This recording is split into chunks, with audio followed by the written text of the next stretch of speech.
नमस्कार मेरे शिव महापुराण के रसिक श्रोतागण। चलिए शिव महापुराण के पाठ को जहाँ पे हम रुके थे उसके आगे के पाठ को कंटिन्यू करते हैं। और हमारा पाठ था 17वां अध्याय और वो बहुत लंबा था तो इसलिए हम उसको 2 पार्ट में कर लिए थे। तो पहले कर लेते हैं शिव पार्वती की वंदना, फिर पाठ को करते हैं स्टार्ट। कर्पूर गौरम करुणावतारम संसार सारम भुजगेन्द्रहारम सदा वसन्तं हृदयारविन्दे सदा वसन्तं हृदयारविन्दे भवं भवानी सहितं नमामि। तो हमारा पाठ था अथ सप्तदशो अध्याय और उसमें हम शिवलोक के अनिर्वचनीय वैभव का निरूपण तथा शिव भक्तों के सत्कार की महत्ता और शिवलोक के वैभव का निरूपण कर रहे थे। यानी शिव के वैभव का जो प्रसंग था वो चल रहा था। तो चलिए उसको आगे बढ़ाते हैं। वे सदा ध्यान रूपी धर्म में ही स्थित रहते हैं और सदा सब पर अनुग्रह किया करते हैं। वे स्वात्माराम हैं और समाधि रूप आसन पर आसीन हो सुशोभित होते हैं। कर्म एवं ध्यान आदि का अनुष्ठान करने से क्रमशः साधन पथ में आगे बढ़ने पर उनका दर्शन साध्य होता है। नित्य नैमित्तिक आदि कर्मों द्वारा देवताओं का यजन करने से भगवान शिव के समाराधन कर्म में मन लगता है। क्रिया आदि जो शिव संबंधी कर्म हैं उनके द्वारा शिव ज्ञान सिद्ध करें। जिन्होंने शिव तत्व का साक्षात्कार कर लिया है अथवा जिन पर शिव की कृपा दृष्टि पड़ चुकी है वे सब मुक्ति ही हैं, इसमें संशय नहीं है।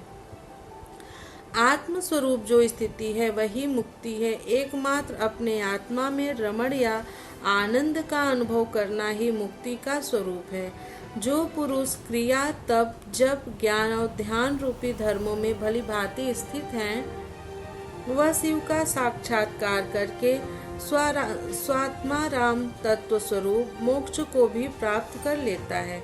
जैसे सूर्य अपनी किरणों से अशुद्धि को दूर कर देते हैं उसी प्रकार कृपा करने में कुशल भगवान शिव अपने भक्त के अज्ञान को मिटा देते हैं। अज्ञान के निर्वृत्ति हो जाने पर शिव ज्ञान स्वतः प्रकट हो जाता है। शिव ज्ञान से अपना विशुद्ध स्वरूप आत्मा रामत्व प्राप्त होता है और आत्मा रामत्व की सम्यक सिद्धि हो जाने पर मनुष्य कृतकृत्य हो जाता है। शिव मंत्र का 100 लाख जप करने से ब्रह्म पद की प्राप्ति होती है और फिर 100 लाख जप करने से विष्णु पद प्राप्त होता है। पुनः 100 लाख जप करने से रुद्र का पद प्राप्त होता है। उसके बाद फिर 100 लाख जप करने पर ऐश्वर्यमय पद की प्राप्ति हो जाती है।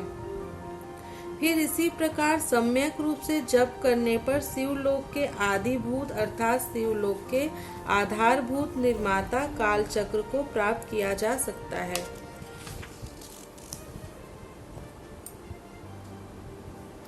यह काल चक्र 5 चक्रों से युक्त है जो एक के पश्चात एक में स्थित है। सृष्टि और मोह से युक्त ब्रह्म चक्र, भोग तथा मोह से युक्त वैष्णव चक्र, कोप एवं मोह से युक्त रौद्र चक्र, भ्रमण से युक्त ईश्वर चक्र और ज्ञान तथा मोह से युक्त शिव चक्र है। ऐसा इन 5 चक्रों के विषय में बुद्धिमानों का कहना है। पुनः 10 करोड़ जप करने पर शिव मंत्र का कारण ब्रह्म का पद प्राप्त होता है। तदंतर 10 करोड़ जप करने से ऐश्वर्य युक्त पद की प्राप्ति होती है।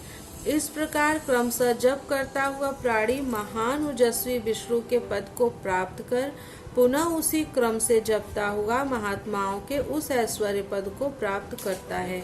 बिना असावधानी किए 105 करोड़ मंत्रों का जप करने के पश्चात वह प्राणी 5 आवरणों पशु पास माया शक्ति रोध से बाहर स्थित शिवलोक प्राप्त करता है। वहाँ उस शिवलोक में राजस मंडप है नंदीश्वर का उत्तम निवास है। तपस्या रूपी वृषभ वहीं पर दिखाई देता है।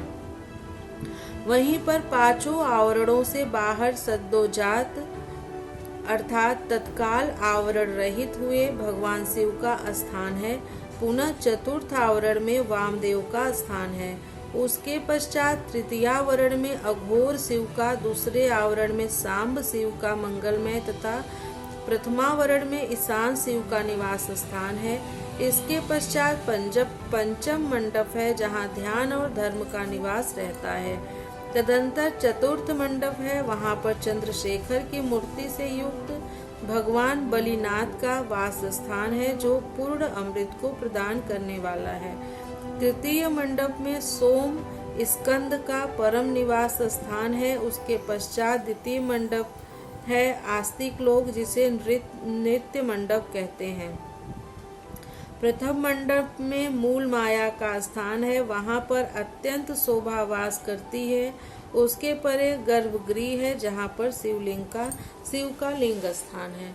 नंदी स्थान के पश्चात शिव के वैभव को कोई नहीं जान सकता है। नंदीश्वर बाहर रहकर शिव के पंचाक्षर मंत्र की उपासना करते हैं। इस प्रकार गुरु परंपरा से नंदीश्वर और सनत कुमार के संवाद की जानकारी मुझे हुई है। उसके पश्चात परम रहस्य स्वयं वेद हैं जिसका अनुभव स्वयं शिव करते हैं। आस्तिक जनों का कहना है कि साक्षात शिव की कृपा से ही शिव लोक के ऐश्वर्य को लोग जान सकते हैं, अन्यथा असंभव नहीं है। इस प्रकार शिव के साक्षात्कार प्राप्त कर जितेंद्रीय ब्राह्मण मुक्त हो जाते हैं, अर्थात मोक्ष को प्राप्त कर लेते हैं। अब मैं अन्य क्षत्रिय आदि वर्णों के विषय में कहूँगा, उसे आदर पूर्वक आप सब सुने। यदि ब्राह्मण को आयु प्राप्त करने की इच्छा है तो उसे गुरु के द्वारा बताए गए उपदेश के अनुसार इस शिव के पंचाक्षर मंत्र का विधि पूर्वक 5 लाख जप करना चाहिए। यदि स्त्री स्त्रीत्व अर्थात स्त्री योनि से मुक्त होना चाहती है तो वह भी 5 लाख पंचाक्षर मंत्रों का जप करे। उन मंत्रों के प्रभाव से पुरुष का जन्म लेकर वह क्रमशः मुक्त हो जाती है। क्षत्रिय 5 लाख मंत्रों का जप करके क्षत्रित्व को दूर कर लेता है, अर्थात क्षत्रिय वर्ण में रहने वाले गुणों से वह मुक्त हो जाता है। तदंतर पुनः 5 लाख मंत्रों का जप करने पर वह ब्राह्मण हो जाता है। फिर उतने ही मंत्रों के जप से मंत्र सिद्धि प्राप्त हो जाती है और तत्पश्चात उसी क्रम से 5 लाख मंत्रों का जप करने पर वह मनुष्य मुक्त हो जाता है। वैश्य 5 लक्ष मंत्रों का जप करने से अपने वैश्यत्व का परित्याग कर देता है। पुनः 5 लक्ष मंत्र का जप करने पर वह मंत्र क्षत्रिय कहलाने का अधिकारी हो जाता है। उसके बाद 5 लाख मंत्रों का जप करने से क्षत्रित्व को दूर कर देता है। फिर 5 लक्ष मंत्र का जप करके मंत्र ब्राह्मण कहलाने का अधिकारी हो जाता है। इसी प्रकार शूद्र भी मंत्र के अंत में नमः शब्द लगाकर यदि 24 लाख मंत्रों का जप करता है तो वह शूद्र मंत्र विपरीत तत्व को प्राप्त द्विज ब्राह्मण हो जाता है। चाहे स्त्री हो अथवा पुरुष, ब्राह्मण हो या अन्य ही कोई वर्ण हो, पंचाक्षर मंत्र का जप करने से सभी शुद्ध हो जाते हैं।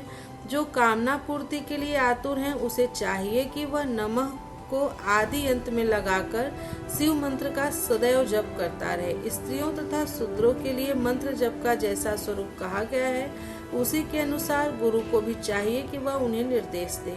साधक को चाहिए कि वह 5 लाख जप करने के पश्चात भगवान शिव की प्रसन्नता के लिए महाभिषेक एवं नैवेद्य निवेदन करके शिव भक्तों का पूजन करे।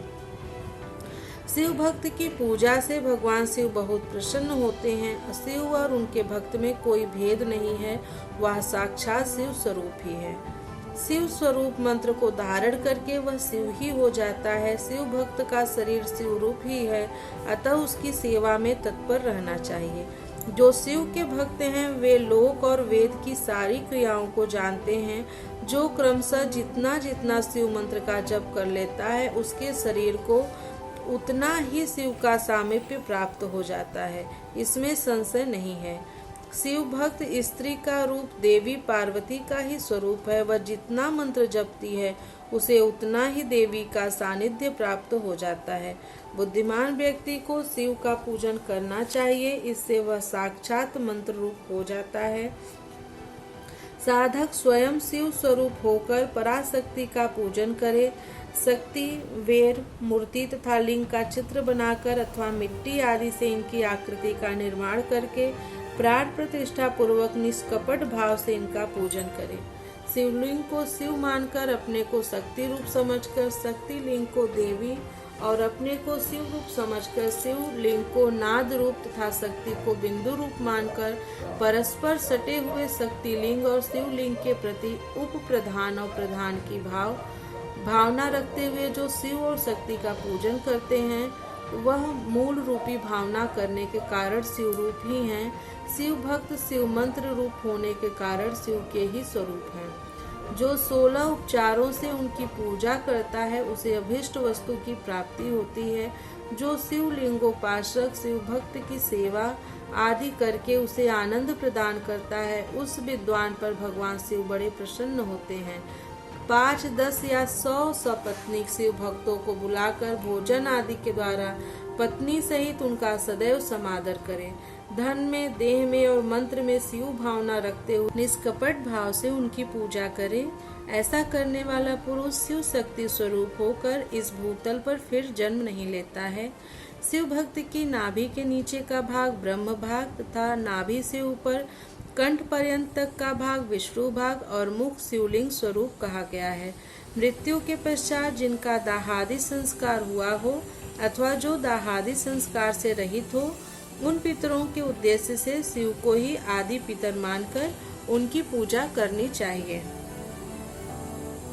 पुनः आदि माता शिव की शक्ति की पूजा कर शिव भक्तों का पूजन करना चाहिए।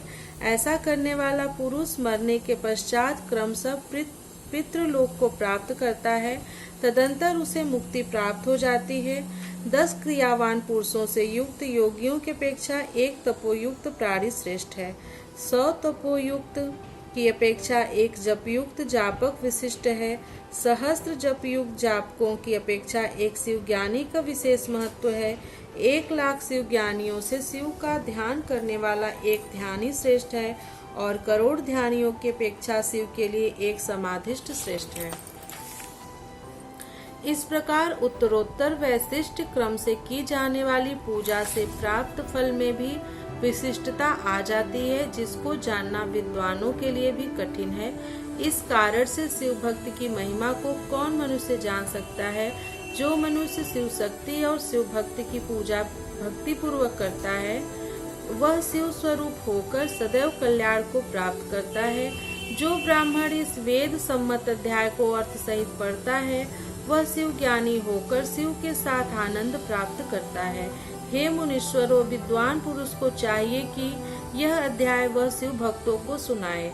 हे बुद्धजनों, ऐसा करने से भगवान शिव की कृपा से उनका अनुग्रह प्राप्त हो जाता है। इस प्रकार श्री शिव महापुराण के अंतर्गत प्रथम विद्येश्वर संहिता में प्रणवयुक्त नामक पंचाक्षर मंत्र का महात्म्य वर्णन नामक 17वां अध्याय पूर्ण हुआ। प्रियम शंकरम सर्वनाथम नमामि। हर हर महादेव। हरे नमः हरे नमः हरे नमः। ओम नमः पार्वती पतये। हर हर महादेव।